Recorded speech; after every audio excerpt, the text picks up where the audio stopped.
طلحہ بن عبید اللہ نے حیرت سے راہب کی طرف دیکھا۔ عنقریب ایک نبی کا ظہور ہونے والا ہے۔ یہ وہ الفاظ تھے جن سے طلحہ بن عبید اللہ چونک اٹھے تھے۔ اس وقت طلحہ بن عبید اللہ کی عمر 18 سال تھی اور آپ تجارت کے لیے بصرہ آئے ہوئے تھے۔ وہ یہ تو جانتے تھے کہ مکہ میں محمد صلی اللہ علیہ وسلم نے نبوت کا دعویٰ کیا ہے، لیکن یہ نہیں جانتے تھے کہ آنے والے نبی وہی ہیں۔ اب جو راہب نے آنے والے نبی کا ذکر کیا تو وہ چونک اٹھے۔ ان کے دل و دماغ کی کیفیت عجیب تھی۔ انہوں نے اپنے آباء و اجداد کو آج تک بتوں کی عبادت کرتے دیکھا تھا، ان کے سامنے اپنے سر کو جھکاتے سنا تھا، انہیں مرادیں مانگتے دیکھا تھا۔ وہ تو یہی سمجھتے تھے کہ پتھر کے یہ بت ان کے خدا ہیں، جو کچھ مانگنا ہے انہی سے مانگنا ہے۔ مگر اب راہب کہہ رہا تھا کہ مکہ میں ایک نبی ظاہر ہونے والے ہیں۔ اس کا چرچا تو وہ مکہ میں سن چکے تھے، پھر کیا وہی اللہ کے نبی صلی اللہ علیہ وسلم ہیں جن کے متعلق یہ راہب کہہ رہا ہے؟ یہ وہ زمانہ تھا جب اپنے بزرگوں کا دین چھوڑنا کوئی آسان بات نہ تھی۔ مکہ اور اس کے قریب کے علاقوں کے لوگوں کے ذہنوں میں بت پرستی گھر کر چکی تھی۔ کوئی ان خداؤں سے منہ موڑنے کے متعلق سوچ بھی نہیں سکتا تھا۔ ان کے نزدیک یہ بہت بڑے گناہ کی بات تھی۔ پھر وہ کیسے اپنے صدیوں سے پوجے جانے والے خداؤں کو چھوڑ کر محمد صلی اللہ علیہ وسلم کے ان دیکھے خدا پر ایمان لے آتے، اس کی عبادت کرتے، اس سے اپنی مرادیں مانگتے؟ راہب کی بات نے ان کے دل پر کوئی اثر نہ کیا۔ انہوں نے راہب کی بات سن کر اسے دل سے نکال دیا۔ وہ بصرہ میں اپنے تجارت کے کام میں مصروف ہو گئے۔ جو سامان مکہ سے ساتھ لائے تھے اسے فروخت کیا، بصرہ سے مکہ کے لیے سامان خریدا۔ انہیں اس سفر میں بڑا منافع ہوا تھا۔ وہ بصرہ سے خوشی خوشی مکہ کے لیے روانہ ہوئے۔ راہب کی بات ان کے ذہن سے نکل چکی تھی۔ وہ بھول چکے تھے کہ راہب نے انہیں کیا کہا ہے۔ مکہ پہنچے تو ایک دن حضرت ابوبکر صدیق رضی اللہ تعالیٰ عنہ آپ کے پاس آئے۔ انہوں نے ان کے سامنے اسلام کی خوبیاں بیان کی، انہیں محمد صلی اللہ علیہ وسلم کے متعلق بتایا کہ وہ اللہ کے رسول ہیں۔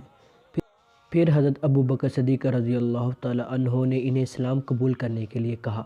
حضرت ابوبکر صدیق رضی اللہ تعالیٰ عنہ نے اتنے خوبصورت انداز میں ان سے باتیں کی کہ ان کے دل میں ہلچل مچ گئی۔ ان کے دل کہنے لگا، یہ باتیں درست ہیں، وہ یقیناً اللہ کے نبی ہیں، مگر دماغ ابھی تک اسے قبول نہ کر رہا تھا۔ بت پرستی کی وجہ سے ان کے دل میں جو شک تھا وہ نکل چکا تھا۔ ان کا دل اسلام کی طرف مائل ہو رہا تھا، مگر انہوں نے اسلام قبول نہ کیا۔ اب ان کے دل میں رسول اللہ صلی اللہ علیہ وسلم کی محبت جوش مارنے لگی تھی۔ اب ان کے دل کی حالت بدل چکی تھی۔ ہر وقت رسول اللہ صلی اللہ علیہ وسلم کے متعلق سوچنے لگے۔ آخر ایک دن اس تڑپ نے اتنا بے قرار کیا کہ لوگوں کی پرواہ کیے بغیر حضرت ابوبکر صدیق رضی اللہ تعالیٰ عنہ کے ساتھ رسول اللہ صلی اللہ علیہ وسلم کی خدمت میں حاضر ہوئے اور کلمہ پڑھ کر رسول اللہ صلی اللہ علیہ وسلم پر ایمان لے آئے۔ حضرت طلحہ بن عبید اللہ رضی اللہ تعالیٰ عنہ سے پہلے صرف 7 لوگ ایمان لائے تھے۔ آپ رضی اللہ تعالیٰ عنہ ایمان لانے والے 8ویں تھے۔ حضرت طلحہ بن عبید اللہ رضی اللہ تعالیٰ عنہ نے جس زمانے میں اسلام قبول کیا، یہ ایسا سخت زمانہ تھا کہ اس وقت کوئلوں کی آگ پر چلنا تو بہت ہی آسان تھا، مگر اسلام قبول کرنا بہت ہی مشکل کام تھا۔ بتوں کے غلام جھلا اٹھتے تھے، ان سے بتوں کی یہ بے عزتی برداشت نہ ہوتی تھی۔ بھلا وہ کیسے برداشت کر سکتے تھے کہ کوئی ان کے بتوں کو برا بھلا کہے، انہیں جھوٹا کہے، ان کی عبادت سے منہ موڑ لے؟ اس زمانے میں یہ بہت بڑا جرم تھا اور اس کی سزا بہت کڑی تھی۔ جو شخص بھی رسول اللہ صلی اللہ علیہ وسلم کی تبلیغ سے مسلمان ہوتا تو مکہ کے کافر اس پر ظلم ستم کا سلسلہ شروع کر دیتے، انہیں مارتے، پیٹتے، تنگ کرتے، طرح طرح کی اذیتیں دیتے۔ حضرت طلحہ بن عبید اللہ رضی اللہ تعالیٰ عنہ کے ساتھ بھی ایسا ہوا۔